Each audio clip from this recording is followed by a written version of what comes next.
Долгожданная плюсовая температура после суровых зимних холодов обостряет дорожные проблемы. Вместе со снегом сходит и асфальт. Устранить ямы – вот главная задача дорожных служб республики. Милена Алексеева продолжит.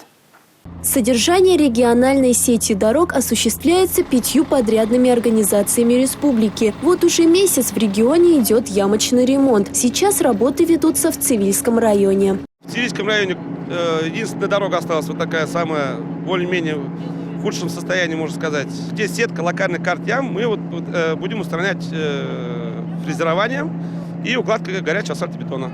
Еще на прошлой неделе на планерке главы республики Олега Николаева министр транспорта и дорожного хозяйства Чувашской республики Владимир Осипов отметил, что в этом году весеннее обследование дорог показало существенный рост потребностей в ямочном ремонте. Это связано с перевозками стройматериалов для строительства трассы М-12.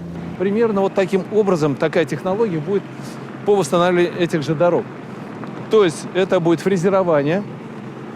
Как вот здесь вот прошли фрезерование, 6 сантиметров асфальтобетона и укрепление обочин той крошки, которая получится в результате фрезерования.